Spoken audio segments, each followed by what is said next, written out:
திம்னாத்துக்கு போக புறப்பட்டார்கள். திராட்சை தோட்டங்கள் மட்டும் வந்தபோது இதோ கர்ஜிக்கிற பாலசிங்கம் ஒன்று தோட்டத்திலிருந்து என்ன வந்துச்சு? எந்த தோட்டத்திலிருந்து? திராட்சை தோட்டத்திலிருந்து சிங்கம் வருமா? திராட்சை தோட்டத்திலிருந்து சிங்கம் வருமா? சிங்கம் வராது. திராட்சை தோட்டத்திலிருந்து என்ன வராது? சிங்கம் வராது. ஆனால் இவன் திராட்சை தோட்டத்துக்கிட்ட போனான். வசனம் சொல்லுது அங்க என்ன வந்தது? கர்ஜிக்கிற ஒரு சிங்கம். அப்ப நம்ம எல்லாருக்கும் தெரியும் கர்ஜிக்கிற சிங்கம் என்பது எவனை விழுங்கலாமோ என்று வகை தேடி சுத்தி திரிகிற பிசாசு. கர்ஜிக்கிற சிங்கத்தை போல அவன் வகை தேடி சுத்தி திரிகிறான். ஆனா பிசாசு எங்கிருந்து வருது? திராட்சை தோட்டத்திலிருந்து வருது. அப்ப திராட்சை தோட்டம் என்பது தேவனுடைய சபை என்று சொன்னால் அல்லது தேவனுடைய காரியங்கள் என்று சொன்னால் அது உள்ள இருந்து பிசாசு வருமா? பல நேரங்களிலே அங்கதான் நாம ரொம்ப கேர்ஃபுல்லாக இருக்கணும். இங்க சர்ச்சுக்கு இல்லை. இப்போ சிம்சோனுக்கு ஒரு ரெஸ்ட்ரிக்ஷன் கர்த்தர் கொடுத்திருக்கிறார். ஒரு ரெஸ்ட்ரிக்ஷன் கொடுத்திருக்காரு. என்ன கொடுத்திருக்கிறாரு? வாசிங்க. என்னாகமத்தின் புஸ்தகம் 6ஆம் அதிகாரம். என்னாகமத்தின் புஸ்தகம் 6ஆம் அதிகாரம் 1லிருந்து 4 வசனம் இருக்கு. அந்த வசனத்தை அப்படியே வாசிங்க பாப்போம். 1லிருந்து 4. கர்த்தர் மோசேயை நோக்கி, நீ இஸ்ரவேல் புத்திரரோடு சொல்ல வேண்டியது என்னவென்றால், புருஷனாகிலும் ஸ்திரீயாகிலும் கர்த்தருக்கென்று விரதம் பண்ணி கொண்டவர்களாய் இருக்கும்படி நசரேய விரதமாகிய ஒரு விசேஷித்த பொருத்தனையை பண்ணினால். இப்ப சிம்சோன் யாரு? நசரேய விரதம் உள்ளவன். பண்ணினால் அப்படிப்பட்டவன் திராட்சரசத்தையும் மதுபானத்தையும் விலக்க கடவன். அவன் திராட்சரசத்தின் காடியையும் மற்ற மதுபானத்தின் காடியையும் திராட்சரசத்தினால் செய்த எவ்விதமான பானத்தையும் குடியாமலும் திராட்சை பழங்களையாவது திராட்சை வற்றல்களையாவது புசியாமலும் தான் நசரேனாய் இருக்கும் நாளெல்லாம் திராட்சை செடி விதை முதல் தோல் வரையிலும் உள்ளவைகளினால் செய்யப்பட்ட யாதொன்றையும் புசியாமலும் இருக்க கடவன். அவனுக்கு ரெஸ்ட்ரிக்டட் ஏரியா என்னது? திராட்சை தோட்டம். அவன் போகக்கூடாத இடம் என்னது? திராட்சை தோட்டம். இப்போ சில ரெஸ்ட்ரிக்டட் ஏரியாக்குள்ள கர்த்தர் நம்மளை போக வேணாம்னு என்ன பண்ணி வச்சிருக்கிறாரு? இப்போ நம்முடைய பிரச்சனை என்ன தெரியுமா? நாம அங்கதான் போய் நிற்போம். அவன் பிறந்ததுல இருந்து அந்த திராட்சை தோட்டத்துடைய விதை கூட அவங்ககிட்ட போயிடக்கூடாதான். விதை கூட இருக்கக்கூடாது. இப்போ போகக்கூடாத இடத்துக்கு போகும்போது வரக்கூடாத ஆபத்து வரத்தான் செய்யும். பல நேரங்களில் தோட்டத்துக்குள்ள இருந்து ஏன் சிங்கம் வருது, ஏன் இந்த மாதிரி காரியங்கள் வருது அப்படின்னு கேட்டா கர்த்தர் நம்மளை சில காரியங்களுக்கு விலக்கி வச்சிருக்கிறார். விலக்கி வச்சிருக்கிற காரியங்களை வீம்புக்குனா போய் செய்யறது. இப்போ இவர் போய் திராட்சை தோட்டத்துக்கிட்ட போனாரு, சிங்கம் வந்துச்சு, சிங்கத்தை ஜெயிச்சிட்டாரு. அதோட பிரச்சனை ஓவர் ஆயிடுச்சான்னு பாத்தீங்கன்னா இல்ல. இவனோட வீழ்ச்சி எங்க வருதுன்னு மட்டும் பாருங்க. வாசிங்க 14ஆம் அதிகாரம் 8வது வசனம் வாசிங்க. சில நாளைக்கு பின்பு அவன் அவளை விவாகம் பண்ண திரும்பி வந்து சிங்கத்தின் உடலை பார்க்கிறதற்கு வழிவிலகி போனான். நல்லா கவனிங்க, அதை படிக்கும்போது ரொம்ப கேஷுவலா படிச்சிருவீங்க. சிங்கத்தின் உடலை பார்க்கிறதற்கு பார்த்து விலகி போனா பார்க்கிறதற்கு வழி விலகி போனான். அவர் ஏற்கனவே ஒன்னு சாவடிச்சிட்டாரு, சிங்கம் செத்து போச்சு. இப்ப அந்த செத்த சிங்கம் திராட்சை தோட்டத்துல இருக்கா இல்லையான்னு பார்க்க போயிருக்கிறார். இவன் விரதம் என்ன தெரியுமா? செத்ததுக்கு பக்கத்துல போக கூடாது. இவன் அதே என்னாகும் 6ஆம் அதிகாரத்துல கீழே இருக்குது. அவன் செத்ததுக்கு பக்கத்துல என்ன செய்யக்கூடாது? போகக்கூடாது. அதை தொடவும் கூடாது. தொட்டா என்ன பண்ணணும்ட்டு அந்த 1ஆம் அதிகாரம் என்னாகும் 6ஆம் அதிகாரம் 1 முதல் 5-6 வசனம் வரைக்கும் இருக்கு. அப்புறம் நீங்க வாசிச்சு கொள்ளுங்க. இப்போ வழி விலகி போனான். அடுத்து இதோ சிங்கத்தின் உடலில் உள்ள தேனீ கூட்டமும் தேனும் இருந்தது. அவன் அதை தன் கைகளில் எடுத்து, தொடக்கூடாத சிங்கத்தை என்ன பண்றாரு? இப்ப தொடறாரு. அடுத்து அவன் அதை தன் கைகளில் எடுத்து சாப்பிட்டு கொண்டே நடந்து தன் தாய் தகப்பனிடத்தில் வந்து அவர்களுக்கும் கொடுத்தான். அவர்களும் சாப்பிட்டார்கள். இதான் கதை முடிஞ்சு. இதான் வீழ்ச்சி, சிம்சனுடைய வீழ்ச்சி. இன்னைக்கு பல நேரங்களிலே நாம் இதைத்தான் செஞ்சுக்கிட்டு இருக்கிறோம். ஆண்டவர் நமக்கு சில ரெஸ்ட்ரிக்ஷன்ஸ் வச்சிருக்கிறார். ஆதாமை பார்த்து ஆண்டவர் சொன்னாரு, நீ சகலவித கனிகளையும் புசிக்கலாம். நீ என்ன செய்யலாம்? சகலவித கனிகளையும் புசிக்கலாம். ஆனால் தோட்டத்தின் நடுவே இருக்கிற நன்மை தீமை அறியத்தக்க கனியை மட்டும் புசிக்க வேண்டாம். இவர் இப்போ இவ்வளத்தையும் கொடுத்து ஒண்ணு வேணாங்கிறார்ல, அந்த ஒன்னைத்தான் சாப்பிடணும்னு அவனுக்கு ஆசை வந்துச்சு. புரியுதா? சில நேரத்தில் கர்த்தர் நமக்கு நிறைய ஆசீர்வாதங்களை கொடுத்திருக்கிறார். இந்த உலகத்துல சில காரியங்களை கர்த்தர் நமக்கு ரெஸ்ட்ரிக்ட் பண்ணி வச்சிருக்கிறார். இப்ப நம்ம மைண்டு அந்த ரெஸ்ட்ரிக்ஷனை தான் என்ன செய்யும்? தேடும். அதைத்தான் செய்யணும்னு தோணும். இவ்வளோ கொடுத்திருக்கிறாரே, இது மேல நம்ம மைண்டு போகாது. திராட்சை தோட்டத்தில் இருக்கிற அந்த காரியத்தை மட்டும்தான் சிம்சோன் சாப்பிடக்கூடாது. அவர் மாம்பழம் சாப்பிடலாம், கொய்யாப்பழம் சாப்பிடலாம், பலாப்பழம் சாப்பிடலாம், எல்லா பழத்தையும் சாப்பிடலாம். ஒன்னே ஒன்று சாப்பிடக்கூடாது, திராட்சை பழம் மட்டும் சாப்பிடக்கூடாது. இப்போ ஏன் அங்கே போனாரு? திராட்சை தோட்டத்துக்கிட்ட போனாரு. இப்போ சிங்கம் வந்துச்சு. அடுத்த ஆண்டவர் சொல்றாரு, நீ உயிரோடு இருக்கிற எதை வேணாலும் தொட்டுக்கப்பா, செத்ததை மட்டும் தொடவே தொடாத. பர்டிகுலரா தொடறதுக்கு அங்கே போறான் பாருங்க. சிங்கத்தின் உடலை பார்ப்பதற்கு தெரியும் சிங்கம் செத்து போச்சுன்னு. ஏன் இவன் விரதம் இருக்கணும்? அந்த 6ஆம் அதிகாரம் என்னாகமத்தின் புஸ்தகத்தில் அவன் அந்த எதையாவது தொட்டு தீட்டுப்பட்டினால் அப்படின்னு ஒரு வசனம் இருக்கு பாருங்க. அதுல இருக்கும் பாருங்க, 5-6 வசனத்தில் வாசிங்க.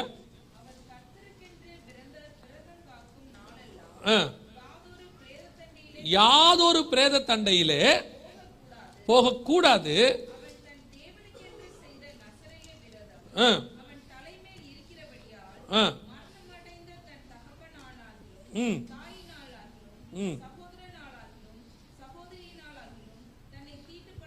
அப்பா அம்மா செத்தா கூட தொடக்கூடாது பைபிள் சொல்லுது. இவர் இப்ப எதை தொடறதுக்கு பார்க்க போனாரு? சிங்கம் செத்துச்சு, இதெல்லாம் தெரியும், இவர் தான் சாவடிச்சாரு. செத்த சிங்கம் இருக்கான்னு பார்க்க போயிருக்காரு. வழி விலகி போனான். அந்த வழி விலகின உடனே சிங்கத்துல என்ன இருந்துச்சு? தேன் இருந்துச்சு. இதான் வீழ்ச்சி. எப்பவுமே நேரடியாக வராது. நம்ம வீழ்த்தத்துக்கு பிசாசு என்ன பண்ணுவான்னா, சில தேன்களை அங்க வச்சிருப்பான், சில விரும்பத்தக்க காரியங்களை வச்சிருப்பான். நாம தான் ரொம்ப கேர்ஃபுல்லாக இருக்கணும். தோட்டத்துக்குள்ள சிங்கம் வந்ததே முதல்ல நம்ம தோட்டத்துக்குள்ள போனதே தப்பு, தோட்டத்துக்கிட்ட போனது. ரெண்டாவது, வரக்கூடாத சிங்கம் அங்க வருது, நாம சாவடிச்சிட்டோம். ஓகே பரவாயில்ல. நான் எப்பவும் சொல்வேன், உயிரோடு இருந்த சிங்கத்தை சிம்சோன் சாவடிச்சிட்டான், செத்த சிங்கம் சிம்சோனை ஜெயிச்சிருச்சு. பல நேரத்தில் இதான் பிரச்சனையே. இப்ப சில நேரத்தில் வைராக்கியமா சில காரியங்களை நாம் செய்யறோம் இல்ல, பின்னாட்கள்ல அதே பாவம், செத்த போன பாவம் நம்ம ஜெயிக்க தொடங்கிடும். அதை தான் ரொம்ப கேர்ஃபுல்லாக இருக்கணும். நான் சில பரிசுத்தவான்களை இந்த 30 வருஷத்துல பார்த்துருக்கிறேன். ஆரம்பத்தில் எதை பத்தி பேசினாங்களோ அதே காரியத்தில் அவர்கள் விழுந்ததையும் நான் பார்த்திருக்கிறேன். அதை பார்க்கும் போதெல்லாம் ஒரே ஒரு பாடம் மட்டும் மனசுக்குள்ள வச்சுக்கிட்டே இருப்பேன். நிற்கிறேன் என்று சொல்லுகிறவன் விழாதபடி. எதை பேசுறோமோ அதுல கடைசி வரைக்கும் நிக்கணும். பல நேரங்களில் நமக்கு அது வீழ்ச்சியை கொண்டு வரும். சில தேன் அதுல வரும், சில நேரத்தில் நம்ம விரும்பத்தக்க காரியம் அதுல இருக்கும், ஆனா அதுக்கு பின்னாடி ஒரு மரணம் இருக்கும். நன்மை தீமை அறியத்தக்க கனிக்குள்ள என்ன இருந்துச்சு? மரணம் இருந்துச்சு. இந்த செத்து போன சிங்கத்துக்குள்ள என்ன இருந்துச்சு? தேன் இருந்துச்சு. அது பார்வைக்கு இன்பம், இது புசிப்புக்கு ஏற்றது. அவ்வளவுதான் விஷயம். ரெண்டும் ஒண்ணுதான். அதைத்தான் சொல்றேன். பல காரியங்களிலே நாம் ரொம்ப கேர்ஃபுல்லாக இருக்க வேண்டி இருக்கிறது. இல்ல நீங்க நினைச்சிட்டு இருக்காதீங்க பிசாசு வந்து அப்படியே 2 கொம்பு வச்சுக்கிட்டு வால் வச்சுக்கிட்டு அப்படித்தான் வருவான்னு. இல்ல இல்ல, செத்து போன சிங்கத்தின் வழியா கூட உங்களை ஜெயிச்சிருவான். உயிரோடு இருக்கிற சிங்கம் உங்களை ஜெயிக்காது. சில நேரத்தில் எது ஜெயிச்சிரும்? செத்து போன சிங்கம் ஜெயிச்சிரும். யோசிச்சு பாருங்க, கோலியாத்துக்கிட்ட விழுந்து கோலியாத்தை ஜெயித்த தாவீது பத்சேபாள்கிட்ட தோத்து போனான். அதான் ரொம்ப முக்கியம். ரொம்ப கேர்ஃபுல்லாக இருந்து கொள்ளணும். இன்னைக்கு இந்த சிங்கம் இப்ப நிலைமை என்ன தெரியுமா? எனக்கு அந்த வசனத்தை நீங்க படிச்சுட்டே வாங்க. சிம்சோன் என்ன செய்வான்? போய் தன் தாய் தகப்பனத்தில் அறிவிக்க மாட்டான். அவங்க அப்பா அம்மா கிட்ட சொல்லவில்லை, அந்த தேனை எங்கிருந்து எடுத்தேன் என்று தன் தாய் தகப்பனுக்கு என்ன செய்யல? அறிவிக்கவில்லை. நம்ம நிறைய நினைக்கிறோம் சிம்சோனுடைய முடிவு ரொம்ப மோசமா இருந்துச்சு, தொழிலாளர்கிட்ட போய் அவர் எல்லாத்தையும் செஞ்சுட்டாரு, அதனால பிடிச்சி கொண்டு போயிட்டாங்க, கண்ணை குருடாக்கிட்டாங்க, மொட்டை அடிச்சாங்கன்னு இருக்குல்ல. ஆனா பைபிள்ல சிம்சோனை விசுவாச வீரன் தான் சொல்லுது. எபிரேயர் 11ஆம் அதிகாரம் 32வது வசனத்தை வாசிங்க. எபிரேயர் 11:32. பின்னும் நான் என்ன சொல்லுவேன்? கிதியோன், பாராக், சிம்சோன், யெப்தா, தாவீது. அப்ப இந்த விசுவாச வீரர்கள் பட்டியல யார் பேர் வந்துருச்சு? இந்த சிம்சோன் பேர் வந்துருச்சு இல்ல. அப்ப அவர் போனாரு, கண்ணு குருடாச்சு, அவர் வந்து 2 இதை வந்து சங்கிலியில கட்டி இருந்தாங்க, எல்லாம் நடந்தது இல்ல. ஆனா இதுக்கெல்லாம் என்ன காரணம் நினைக்கிறீங்க? இதுக்கெல்லாம் என்ன காரணம் தெரியுமா? அந்த 6ஆம் அதிகாரம் என்னாகமத்தில் வாசிக்கும் போது அவன் பிரேத தண்டையில போய் தன் தாயாவது சகோதரியாவது தீட்டுப்படுத்தல் ஆகாதுன்னு இருக்குல்ல. அப்படி ஆனா என்ன பண்ணணும்னு கீழே இருக்கு பாருங்க, வாசிங்க. அவன் நசரேயனாய் இருக்கும் நாளெல்லாம் கர்த்தருக்கு பரிசுத்தமாய் இருப்பான். அவன் அண்டையிலே ஒருவன் சடுதியில் மரணம் அடைந்தால் நசரேன விரதம் உள்ள அவனுடைய தலை தீட்டுப்பட்டதே ஆகில் அவன் தன் சுத்திகரிப்பின் நாளாகிய 7ஆம் நாளில் தன் தலைமயிரை சிரைத்துக் கொண்டு என்ன பண்ணணும்? தன் தலைமயிரை சிரைத்துக் கொண்டு முடிய மொட்டை அடிக்கணும். சிம்சோன் இங்க தப்பு பண்ணியாச்சு, பிரேதத்தை தொட்டுட்டாரு, அதுல இருக்கிறத தேனை எடுத்துட்டாரு. இப்போ இதுக்கு நிவர்த்தி என்ன? தலையை மொட்டை அடிக்கணும். ஒருவேளை இதை அவன் தாய் தகவன்கிட்ட சொல்லியிருந்தா அவங்க அப்பா அம்மா என்ன பண்ணியிருப்பாங்க, எப்பா நீ இதை செஞ்சிருக்க கூடாது, இப்படி செஞ்சிட்ட, இதுக்கு ஒரே ஒரு வழிதான் இருக்கு, வா ஆசாரியன்கிட்ட போய் கேட்போம்பாங்க. ஆசாரியன் என்ன பண்ணியிருப்பான், இதுக்கு நிவர்த்திக்கு நீ என்ன பண்ணணும், தலைமயிரை மொட்டை அடிக்கணும், அது வரைக்கும் வீட்டு விட்டு வெளியே வராதுன்னு சொல்லி முடி வளர்ற வரைக்கும் என்ன பண்ணியிருப்பாங்க, வீட்டுக்குள்ளே வச்சிருப்பாங்க. இப்போ இவர் சொல்லலை, ஆனால் இவன் விசுவாச வீரர்கள் பட்டியலுடைய திட்டத்தில் இருக்கிறான். இவனை ஆண்டவர் கொண்டு போய் அந்த வீரர்கள் பட்டியலில் சேர்க்கணும். வேற வழியே இல்லை, இவன் தலை மொட்டை அடித்தா தான் சேர்க்க முடியும். அழகா இஸ்ரவேலுக்குள்ள யாருக்கும் தெரியாம அடிக்க வேண்டிய மொட்டை பெலிஸ்தியர் பாளையத்தில் வைத்து அடிக்கப்பட்டது. நிவர்த்தி செஞ்சிட்டார் ஆண்டவர்.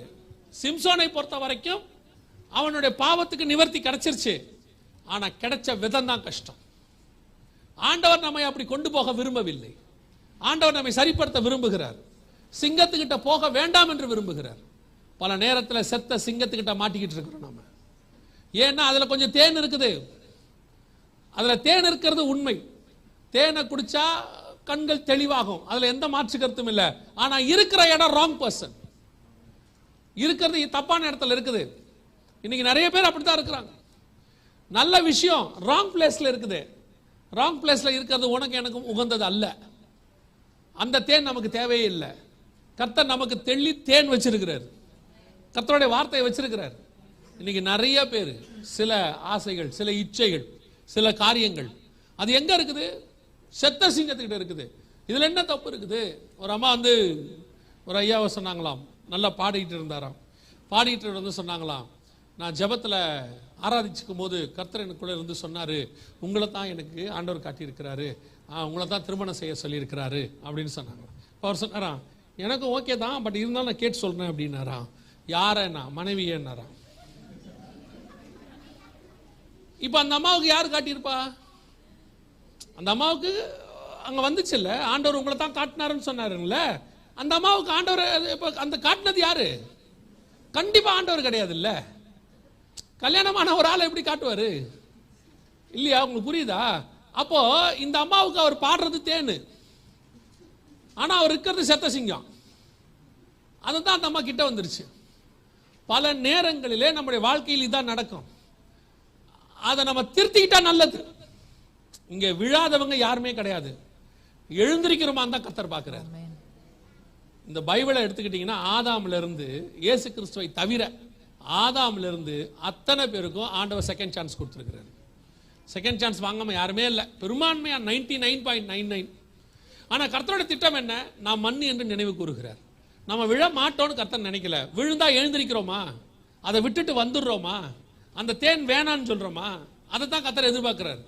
சில ஆட்கள் சொல்றாங்க, என்ன தப்பு, எல்லாரும் செய்யறாங்க நானும் செய்ய, மொட்டை அடிப்பாரு, மொட்டை அடிப்பாரு, வச்சு அடிப்பார், ஒரு இடத்துல குருடாக்கி அடிப்பாரு. திருந்தத்துக்கு சான்ஸ் கொடுக்கும் போதே திருந்திடணும். சில ஆட்கள் அந்த டாக்டிஸா இருப்பாங்க, யாருக்கும் தெரியாது, அது ஓடா உன்னை விட 7000 பேர் எல்லாமே பார்த்துட்டாரு ஆண்டவர்.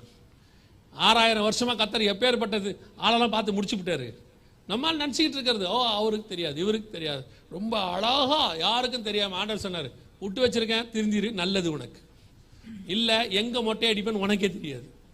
கண்ணை குருடாக்கி அடிப்பாரு, குருடாக்காமி அடிப்பாரு. திருந்தறதுக்கு ஆண்டவர் சான்ஸ் கொடுக்கும்போது நமக்கு திருந்திடணும், அதான் நமக்கு நல்லது சொல்லுவார் ஆண்டவர். எடுத்த உடனே ஆண்டவர் அடிக்கிற ஆண்டவரே கிடையாது. கெட்ட இளையகுமாரனை பத்தி நம்ம எல்லாருக்கும் தெரியும். தகப்பன்ட்ட வந்து கேட்டான், அந்த தகப்பன் கொடுக்க மாட்டேன்னாரா சொத்தை, அட்வைஸ் பண்ணாரா, சரி எடுத்துட்டு போ. அவருக்கு நல்லா தெரியும் ஒரு நாள் இது எல்லாமே தொலைக்க போற நீ. ஆனா என்னோட எண்ணம் என்ன தெரியுமா, நான் இன்னைக்கு இந்த சொத்தை கொடுக்காம நீ என்ன வெறுக்கிறத விட நான் கொடுத்துறேன், எடுத்துட்டு போ. போனா சொத்து தான், ஆனா ஒரு நாள் நீ திரும்பி கண்டிப்பா என்கிட்ட வருவ. ஆண்டவர் அந்த எதிர்பார்ப்போட தான் நம்மகிட்ட உட்காந்துருக்கிறார். ஒரு நாள் நம்ம திரும்பி வருவோம் என்று. இன்னைக்கு அதை தான் ஆண்டவர் எதிர்பார்க்கிறார். நீங்கள் திராட்சை தோட்டத்துக்குள்ள கர்த்தர் சில ரெஸ்ட்ரிக்டட் ஏரியாவை வச்சாருன்னா போகாதீங்க, வேண்டாம். அப்படி போனீங்கன்னா நீங்கள் எதிர்பார்க்காத சிங்கம் ஒன்று வரும். அதுக்கு தான் ஆண்டவர் தோட்டத்தை என்ன செய்யறாரு, வெளியே அடிச்சு வச்சிருக்கிறாரு. நம்ம தோட்டத்தை விட்டு என்ன செய்யறோம், வெளியே போறோம். கர்த்தர் நமக்கு கொடுக்காத தோட்டம். சிலர்லாம் பார்த்தீங்கன்னா அந்த மீட்டிங்கில் போய் உட்காறேன், இந்த மீட்டிங்கில் போய் உட்காறேன், இதில் என்ன இருக்கு, அங்கே போய் உட்காரோம். உங்களுக்கு தெரியும், சில விஷயங்கள் உங்களுக்கு தெரியும். நான் ஒரு உதாரணத்துக்கு நான் உங்களுக்கு சொல்கிறேன். இப்போ நம்ம வீடுகளில் காலையில் ஃபாதர் பெர்க்மன்ஸ் பாட்டு போடுறீங்கன்னு வச்சுக்கோங்க. ஒருத்தருடைய அகஸ்டின் அண்ணனுடைய மெசேஜோ இல்லை மோகன்சி அண்ணனுடைய ப்ரேயரோ போடுறீங்க, வீட்டில் என்ன வருது? தேவ பிரசன்னம் வருது இல்லை? உணர்றோம்ல, நம்ம உணர்றீங்க தானே? இப்போ நீங்கள் என்ன பண்ணுறீங்க? சிலருடைய மீட்டிங்ஸ்க்கு என்ன சும்மா தான் பார்க்க போனேன், அங்கே என்ன நடக்குதுன்னு பார்க்கத்தான் போனேன் போகிறீங்க, அங்கேருந்து என்ன வரும்னு நினைக்கிறீங்க? ஒன்றும் வராமல் நீங்கள் வீட்டுக்கு வந்துடுவீங்களா? திருப்பி உங்களை அறியாமலேயே அந்த செத்த சிங்கத்திலிருந்து சில தேன் உங்களுக்குள்ளே வந்துடும், சில காரியங்கள் நடக்கும். அதுக்கு தான் உங்களை போக வேணாம், சில காரியங்களை அட்டன் பண்ண வேணாம்னு சொல்கிறோம். அதுவும் இந்த கடைசி காலத்தில் அப்படிப்பட்ட எவனை விழுங்கலாமோ என்று பிசாசு என்ன செய்கிறான்? வகை தேடி சுற்றி திரிகிறான். இன்னைக்கு அநேகர் அப்படித்தான் இருக்கிறாங்க. சொன்னாலும் கூட என்ன செய்யறதில்ல, கேட்கறதில்ல.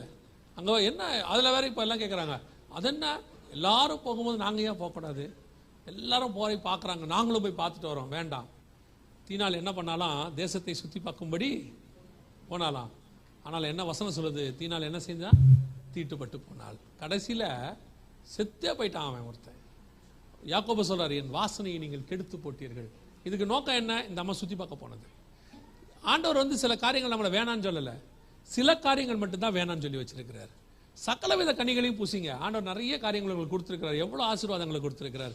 ஏதோ ஒரு சில காரியங்களை ரெஸ்ட்ரிக்ட் பண்ணியிருக்கிறார். அந்த இடத்துக்கு தான் போவேன்னா என்ன அர்த்தம்? நம்ம பிள்ளைகிட்ட சொல்கிறோம் தெரியுமா, அந்த இடத்துல ஷாக் அடிக்கும், போகாத, நெருப்பு இருக்கு, போகாத. அந்த இடத்துக்கு தான் நான் போவேன்னும் போது தான் பிரச்சனை வருது. கடைசியாக தோட்டத்துக்குள் இருக்கிற இன்னொரு காரியத்தை குறித்து வேதம் சொல்லுது. நான் சொல்லிட்டு சொன்ன நேரத்துக்கு முடிச்சிடறேன். வாசிங்க, உன்னத பாட்டின் புஸ்தகம் 2ஆம் அதிகாரம் 15வது வசனத்தை வாசி. திராட்சை தோட்டங்களை கெடுக்கிற குடிநரிகளையும் சிறு நரிகளையும் நமக்கு பிடியுங்கள், நம்முடைய திராட்சை தோட்டங்கள் பூவும் பிஞ்சுகளுமாயிருக்கிறதே. தோட்டம் எப்படி இருக்குது? பூவும் பிஞ்சுமா இருக்கு. ஆரம்ப கால விசுவாசி இருக்கு, அப்பதான் வந்த விசுவாசி இருக்கு, கொஞ்ச நாள் ஆன விசுவாசி இருக்கு, அப்பதான் ஞானஸ்நானம் எடுத்த விசுவாசி இருக்கு, அப்பதான் பரிசுத்தாவின் அபிஷேகத்தை பெற்ற விசுவாசி இருக்குது. எல்லாம் பூவும் பிஞ்சுமா அப்படியே இருக்கு. எல்லாம் இப்பதான் கொஞ்சம் கொஞ்சமா ஃபார்ம் ஆகிட்டு இருக்குது. அந்த நேரத்தில் தோட்டத்துக்குள்ள என்ன இருக்குதாம்மா? நரிகளும் சிறு நரிகளும் குழி நரிகளும் உள்ளே இருக்கிறது. இது வெளியிருந்து உள்ளே வரல. திராட்சை தோட்டத்தில் எப்பவுமே என்ன இருக்கும்? நரி இருக்கதான் செய்யும். அது சர்ப்பம் வெளியிருந்து உள்ளே வந்துச்சு. சிங்கம் எப்போ உள்ளே போச்சுன்னே தெரில, அது உள்ளே இருந்து நேராக வெளியே வருது. ஆனால் இங்கே பார்த்தா உள்ளுக்குள்ளேயே சில நரி இருக்கு. தோட்டத்துக்குள்ள என்ன உட்காந்துருக்கோம்? நரி உட்காந்துருக்கோம். இந்த நரியை கண்டுபிடிக்கிறது தான் கஷ்டம். அதனால தான் வசனம் சொல்லுது, அதை பிடிங்க, அதை விரட்டுங்கள், அதை என்ன செய்யுங்க?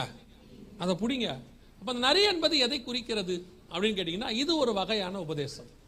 என்ன உபதேசம்? வாசிங்க, லூக்கா எழுதின மார்க் எழுதின சுவிசேஷம் 8ஆம் அதிகாரம் 15வது வசனத்தை வாசிங்க. மார்க் 8:15. அவர் அவர்களை நோக்கி, நீங்கள் பரிசேயருடைய புளித்தமாவை குறித்தும் ஏரோதின் புளித்தமாவை குறித்தும் எச்சரிக்கையா இருங்கள் என்று. ஏரோதின் புளித்தமாவுனா என்ன? பரிசேயருடைய புளித்தமாவுனா உங்க எல்லாருக்கும் தெரிஞ்சிருக்கும். பரிசேயர் அப்படிங்கிறது இஸ்ரவேல்ல இருக்கக்கூடியதான ஒரு உபதேசம். நியாயப்பிரமாணத்தை போதிப்பாங்க. ஆனா அந்த நியாயப்பிரமாணத்துக்குள்ள சில காரியங்களை அவங்க கலந்து போதிப்பாங்க. அதுக்கு பேர் பரிசேயர் உபதேசம். ஆனால் இங்கே ஒரு உபதேசம் இருக்கு. அந்த உபதேசத்துக்கு பேர் என்ன உபதேசம்? ஏரோதின் உபதேசம். இந்த ஏரோதை தான் கர்த்தர் நரிம்பர். லூக்கா எழுதின சுவிசேஷம் 13ஆம் அதிகாரம் 33வது வசனத்தை வாசி. இன்றைக்கும் நாளைக்கும் மறுநாளைக்கும் நான் நடமாட வேண்டும், எருசலேமுக்கு புறம்பே ஒரு தீர்க்கதரிசியும் மடிந்து போகிறதில்லை என்று நான் சொன்னதாக நீங்கள் போய் அந்த நரிக்கு சொல்லுங்கள். ஏரோதுக்கு பேர் என்னது? நரி. நரி. ஏரோதுடைய உபதேசத்துக்கு பேர் என்னது? நரியின் உபதேசம். ஏரோது உபதேசிக்கிறான். ஏரோதின் உபதேசங்கள்னு பைபிள் சொல்லுது. அப்போஸ்தலர் நடவடிக்கைகளில் ஏரோது ராஜவஸ்திரம் தரித்தவனா என்ன பண்ணானா? உபதேசம் பண்ணினான்னு இருக்கு. அப்ப இந்த ஏரோதுடைய உபதேசம்னா என்ன அப்படின்னு சொல்லி இப்ப இந்த செய்திக்காக போயிட்டு பார்க்கும்போது, ஏரோதுடைய உபதேசம் பரிசேய உபதேசம் வேறு. சதுசேயரை பத்தி விட்டுருங்க, அது நமக்கு பைபிளுக்கு அகைன்ஸ்ட். பரிசேயர்கள் பைபிள் உபதேசம் மாதிரியே தான் இருக்கும். பட் நியாயப்பிரமாணத்தில் சில மாற்றங்களை செய்து போதிப்பார்கள். ஆனால் ஏரோதின் உபதேசம் என்பது முழுக்க முழுக்க என்ன அப்படின்னு கேட்டீங்கன்னா, சர்ச்சுக்குள்ள, அதாவது யூதர்களுக்குள்ள கொண்டு வந்து ரோமானிய உபதேசத்தை பிரசங்கிப்பது. ரோமன் லா, அதாவது ரோமன் கவர்மெண்ட்டுக்கு ஏற்ற மாதிரி என்ன செய்யறது, அந்தந்த கவர்மெண்ட்டுக்கு ஏற்ற மாதிரி லாவை போதிச்சு அந்த கவர்மெண்ட்டுக்கு ஏற்ற மாதிரி சபையை நடத்தணும்னு சொல்றது தான் என்னது? ஏரோதுடைய உபதேசமாக கமெண்ட்ரியில் இருக்கு. இன்னைக்கு இந்த உபதேசமும் சபைக்குள்ள என்ன செய்யுது? இருக்கு. ஆனா நாம ரோம உபதேசத்துக்கு இது பண்ணல, ரோம உபதேசத்தை ஃபாலோ பண்ணுங்க நம்ம சொல்லல. ஆனா சபைக்குள்ள பைபிள் சொல்ற உபதேசத்தை தவிர வேற எந்த உபதேசம், உலக பிரகாரமான அரசியல், உலக பிரகாரமான காரியம் எதுவும் சபைக்குள்ள வரக்கூடாது. இன்னைக்கு சபை இங்க எப்படின்னு தெரியாது, ஒருவேளை இங்க விட்டுருங்க. இந்தியாவை பொறுத்த வரைக்கும், பல நாடுகளை பொறுத்த வரைக்கும் சபை வேர்ல்டு பாலிடிக்ஸ்குள்ள, சிவில் லாக்குள்ள போயிருச்சு, தப்பு இல்லைங்கிற இடத்துக்கு போயிருச்சு. உலகமே என்ன பண்ணி வச்சிருக்காங்கன்னு கேட்டீங்கன்னா, சிவில் லா தனியா வச்சிருப்பாங்க, ரிலீஜியஸ் லா தனியா வச்சிருப்பாங்க, மத உபதேசம் தனியா இருக்கும், உலகத்தினுடைய பாலிடிக்ஸ் தனியாக இருக்கும். இந்த மத உபதேசமும் இதுவும் ஒன்றே செய்யக்கூடாது, ஒன்றா சேரக்கூடாது. சேர்ந்தா சர்வாதிகாரம் ஆயிடும். இப்போ பல நாடுகள் அப்படி இருக்குது, பார்த்துருக்கீங்க தானே. மதவாதி பிரதமர் ஆயிட்டாருன்னா என்ன ஆகும்? அவர் ஒரு மதத்தை பிடிச்சிக்கிட்டு மற்ற மதக்காரங்களை என்ன பண்ணிடுவாரு? கொடுமைப்படுத்தி சிறுமைப்படுத்த தொடங்கிடுவார். ஸோ அதனால தான் என்ன பண்ணுவாங்கன்னா, மதவாதி என்னவா இருக்கக்கூடாது, அவர் எல்லாத்துக்கும் காமனா இருக்கணும் அப்படின்னு சொல்லுவாங்க. ஏரோதின் உபதேசம்னா என்னன்னு கேட்டீங்கன்னா, அவர் ஒரு உபதேசத்தை வச்சுக்கிட்டு அதை அரசியல் லாவா மாத்தி அந்த அரசியலை பண்றது. இன்னைக்கு அப்படிப்பட்ட உபதேசங்கள் சபைக்குள்ளே வர தொடங்கின காலமா இருக்கு. இப்ப லேட்டஸ்ட் பல சபைகள் ஏதாவது ஒரு அரசியல் சார்பு, ஏதாவது ஒரு பாலிடிக்ஸ்குள்ள போய் அந்த காரியத்துக்குள்ள போயிட்டே இருக்கு. இப்ப ஆண்டவர் சொல்றாரு, இது என்ன செய்யும் கேட்டீங்கன்னா, இந்த உபதேசத்துல அப்பதான் வளர்ந்து வருதுல ஒரு குரூப், இந்த குரூப்பை அது நாசமாக்கிடும். இப்போ நான் ஒரு காரியத்தை சொல்லிட்டு முடிச்சிடறேன், கவனிங்க, டைம் இல்லை, கவனிங்க. இப்போ சபைக்குள்ள இருக்கிறோம். சபைக்குள்ள இருக்கும் பொழுது மொழி வாரியாக அல்லது அரசியல் வாரியாக நமக்குள்ள பிரிவினைகள் வருது இல்ல. அவர் அந்த ஊருக்காரு, இவர் இந்த ஊருக்காரு. இப்போ ஒரு உதாரணத்துக்கு சொல்றேன், நீங்க அப்படி இருக்குன்னு நினைச்சிடாதீங்க. அவர் ஸ்ரீலங்கன், இவர் இந்தியன், இவர் அந்த பிலிப்பைன்ஸ்காரு அப்படின்னு சொல்லி நமக்குள்ள ஒரு பாகுபாடு ஒரு பிரிவினை வருது இல்ல. அவங்கள இப்போ பெரும்பான்மையா யார் இருக்கிறாங்களோ அவங்கள மேல வச்சுக்கிட்டு, கொஞ்சம் பேர் இருக்கிறாங்களா சர்ச்சில், ஒரு சில சபைக்கெல்லாம் போயிட்டீங்கன்னா தமிழர்கள், மலையாளிஸ் எல்லாம் கலந்துருப்பாங்க. அப்போ அங்க இருக்கும்போது நமக்குள்ள எந்த இதுவும் என்ன கிடையாது, பாகுபாடு கிடையாது. ஏன்னா இங்க யூதனும் இல்லை, கிரேக்கனும் இல்லை. எப்போ அந்த பாகுபாடு வருதோ உள்ள, ஒரு சாராரை பிடிச்சுக்கொண்டு ஒரு சாராரை சிறுமைப்படுத்துதல், அவங்களுக்கு மட்டப்படுத்துது, மற்றவங்க எல்லாம் சேர்ந்துக்கிட்டு இவங்களை விரட்டுறது அல்லது அவங்களுக்கு இம்பார்ட்டன்ஸ் கொடுக்காம இப்படி ஒரு ஏற்றத்தாழ்வு வருது இல்ல, இது ஒரு வகையான ஏரோதின் உபதேசம். இது இப்ப நமக்கு கொஞ்சம் கொஞ்சமா வந்துகிட்டே இருக்கு. ஒவ்வொரு நாட்டுக்கு போனீங்கன்னா, இந்தியா மாதிரி நாட்டுக்கு போனீங்கன்னா அரசியல் காரியங்கள் உள்ள வந்துருச்சு. இப்போ சில இடத்துக்கு போட்டீங்கன்னா, நான் எந்த ஸ்டேட்டு, எந்த மாவட்டம், அது உள்ள வந்துருச்சு. சில இடத்துக்கு போயிட்டீங்கன்னா எந்த மொழி, அதை வந்துருச்சு. ஆனால் வேதத்தை பொறுத்த வரைக்கும், சபையை பொறுத்த வரைக்கும் நமக்குள்ள எந்த பாகுபாடுமே கிடையாது. இது என்ன ஆகுது அப்படின்னு கேட்டீங்கன்னா, ஒரு சாராரை கர்த்தரை விட்டு ரொம்ப தூரப்படுத்தி கொண்டு போயிடுது. அவர்களுக்கு ஒரு இன்செக்யூரா ஃபீல் பண்றாங்க. சர்ச்சுக்குள்ள ஒரு நாட்டுக்கு போயிருந்தேன், எந்த நாடுன்னு சொல்ல வேண்டாம், ஒரு நாட்டுக்கு போயிருந்தேன். அந்த நாட்டில் பார்த்தீங்கன்னு சொன்னா 2-3 மொழிக்காரங்க ஒன்னா இருக்கிறாங்க ஒரு சர்ச்சில். அதுல ஒரு மொழிக்காரங்க ஒரு 70% இருக்காங்க, இன்னொரு மொழிக்காரங்க 20%, இன்னொரு மொழிக்காரங்க 10%. ஆனா அந்த பாஸ்டர் ரொம்ப அழகா நடத்துறாரு. ஒரு பாட்டுன்னா 3 மொழிக்காரங்களுக்கு 3 பாட்டு பாடுறாரு, ஒரு பாட்டு பாடுறாரு. ரொம்ப அழகா பேலன்ஸ் பண்ணி நடத்துறாரு. ஆனா அந்த 10%காரர் இருக்கிறான்ல, உள்ள உட்காந்துட்டு குழப்பம் பண்ணிட்டு இருக்கிறான். இந்த சபையில நமக்கு இம்பார்ட்டன்ஸே இல்லை. நமக்குன்னு ஒரு சபை இருந்தாதான். ஏற்கனவே 20 சபை இருக்கு. வேணா இவங்க போய் என்ன பண்ணணும், அவங்க சர்ச்சில் சேர்ந்து, இவன் பாருங்க சபையை உடைக்கிறான் பாருங்க. நமக்குன்னு ஒரு சபை வேணும், நமக்குன்னு உரிமை வேணும், நம்மளும் நம்ம மொழியில பாடணும், நம்ம மொழியில். இது என்ன ஆவி தெரியுமா? இதுதான் ஏரோதின் ஆவி, அந்த உபதேசத்தினுடைய ஆவி. நமக்கு நல்லா கவனிச்சுக்கொள்ளுங்க, இங்க யூதன், கிரேக்கன் இந்த பாகுபாடெல்லாம் ஒண்ணுமே கிடையாது. நாளைக்கு பரலோகத்துக்கு போனீங்கன்னா அந்த ஊருக்காரங்க அதிகமா இருக்காங்க, இந்த ஊருக்காரங்க கம்மியா இருக்காங்கன்னு சொல்ல போறீங்களா? அங்க எதுவுமே கிடையாது, ஒரு பாகுபாடுமே கிடையாது. நாம எல்லாம் ஒரே தேவனுடைய பிள்ளைகளா இருக்க போகிறோம். அல்லேலூயா. இன்னும் சொல்ல போனால், ஒருவேளை ஒரு மொழிக்காரங்க கம்மியா இருக்கிறாங்கன்னா நாம் அவர்களை இன்னும் அதிகம் ஆதரிக்க வேண்டும். இன்செக்யூர் ஃபீல் அவங்களுக்கு வரவே கூடாது. நாம் அவங்கள கார்னர் பண்றது, அவங்க கிட்ட பேசாம இருக்கிறது, அவங்கள தனிமைப்படுத்துறது, இதெல்லாம் ஒரு வகையான ஏரோதின் ஆவி. இந்த இடத்துல உள்ளுக்குள்ள வந்துட்டோம்னு வச்சுக்கோங்க, சபைக்குள்ள காலை வச்சுட்டோம்னா நமக்குள்ள வேற எந்த பாகுபாடுமே கிடையாது. அத்தனை பேரும் ஒரு தேவனுடைய பிள்ளைகள், ஒரு ரத்தத்தாலே கழுவப்பட்டோம், ஒரு பாத்திரத்தில் பானம் பண்ணுகிறோம், ஒரே இடத்துக்கு நாம் போக போகிறோம். அல்லேலூயா. இங்க நம்ம இந்த பாகுபாடு மொத்தத்தையும் தூக்கிடுங்க. அதுதான் அரசியல்வாதி பண்றது. இதெல்லாம் அந்த மொழிக்காரன், அந்த ஸ்டேட்டு, இந்த ஜாதிக்காரன், அதெல்லாம் அரசியல் பண்றது அரசியல்வாதியுடைய வேலை. சபை அந்த வேலையில், சபை அதை உடைக்கிற வேலை. இங்கே வரவங்களுக்குள்ள நமக்குள்ள என்ன இருக்கக்கூடாது? இந்த மாதிரி பாகுபாடு எதுவுமே இருக்கக்கூடாது. உலகத்தினுடைய லா, சிவில் லா நமக்குள்ள பொருந்தவே பொருந்தாது. நம்ம உலகத்தின் சிவில் லாக்கு கீழ்ப்படுகிறோம், அதுல எந்த மாற்று கருத்தும் இல்லை. ஆனா சபைக்குள்ள ஒரே ஒரு லா தான் இருக்கு, கிருபை. அது கர்த்தர் நம்மை நடத்தி கொண்டு இருக்கிறார். அல்லேலூயா. யாரையுமே சிறுமைப்படுத்தக்கூடாது. இப்பவும் சொல்றேன், நீங்க அப்படி யாரையாவது சிறுமைப்படுத்துனீங்கன்னா கர்த்தர் அவன் பட்சத்தில் தான் இருப்பார். ஏன்னா பைபிள் சொல்லுது, சிறுமை உள்ளவர்களுக்கு தான் அவர் என்ன செய்கிறாரு? ஆமா, அந்த பயப்படாதே சிறுமந்தையே. ஆண்டவர் சொல்றாரு, சிறு கூட்டத்துக்கிட்ட தான் ஆண்டவர் இருக்கிறார். பல நேரங்களில் இந்த மாதிரி காரியங்கள் சபைகளுக்குள்ளே வர்றது தவிர்க்கப்பட வேண்டும். 100% இங்கே இருக்கவே கூடாது. அது நிறைய சபைகளில் இது இருக்கு. ஒரு சில சபைகளுக்கெல்லாம் போனோம்னா அப்பட்டமாக தெரியுது இப்படி இருக்குன்னு. நம்ம சபையில் தெரியாது, பல சபைகளை நான் போகிறோம், எல்லா இடத்துக்கும் போகிறோம். வார வாரம் ஒரு சபைக்கு போகும்போது சில சபைகளை பார்க்கிறோம், அப்பட்டமாய் தெரிகிறது. நமக்கே அந்த பாகுபாடு வருது இல்லை சில நேரத்தில். அவர் நம்ம ஊருக்காரு, இந்த ஊருக்காரு. ஆண்டவர் சொல்றாரு, எதையுமே என்ன செய்யாத, பார்க்காத. அத்தனை பேரும் தேவசாயலாய் தேவ ரூபத்தின்படி படைக்கப்பட்டவர்கள். அத்தனை பேரும் பரலோகத்துக்கு போக போகிறோம். அவ்வளோதான். நம்ம அதெல்லாம் அங்கேயே விட்டுருணும். நான் வந்து அந்த ஊர், நான் அதுக்காக போராடுவேன், அதெல்லாம் சபைக்குள்ளே ஒன்றுமே கிடையாது. இங்கே வந்துட்டு அந்த மொழிக்காக போராடுறது, அதுக்காக இங்கே வந்துக்கிட்டு நாங்களுடைய பாரம்பரியம் தெரியுமா, எந்த காலம், நீங்கள் யாருமே கிடையாது. நமக்கு பழமையே கிடையாது. பழசு எல்லாம் ஒழிஞ்சு போயிடுச்சு, எல்லாம் புதுசாக மாறிடுச்சு. ஆண்டவர் நமக்கு பரலோகத்தில் கொண்டு போய் உட்கார வைக்க போகிறார். அல்லேலூயா. இந்த 3 காரியங்களும் 3 விதமான தோட்டத்தை நாசமாக்கக்கூடிய காரியங்கள் உண்டு. ஒன்று வெளியிருந்து வரக்கூடிய சர்ப்பம், இன்னொன்று உள்ளிருந்து வெளிவரக்கூடிய சிங்கம், இன்னொன்று உள்ளுக்குள்ள இருந்தே குளிபறிக்கக்கூடியதான நரிகள். இந்த 3 தான் கர்த்தர் தோட்டத்தை வேலி அடைத்து பாதுகாக்கிறார் என்று வேதம் சொல்லுது. நீ அடைக்கப்பட்ட தோட்டமாக இருக்கிறாய். காரணம் இது மாதிரி இருக்கு. இது வந்து இது வந்து தொடர் செய்தி. ஆக்சுவலாக இந்த ஒரு பைபிள் ஸ்டடி மாதிரி இது இன்னும் வரும். ஆனால் இருக்கிற நேரத்தில் இந்த 3 தான் நம்ம பார்த்துருக்கிறோம். ஆனால் ஒன்று மட்டும் நிச்சயம், தோட்டத்தை ஒரு நாளும் கர்த்தர் மிருகத்தின் கையிலே ஒப்பு கொடுக்க மாட்டார்.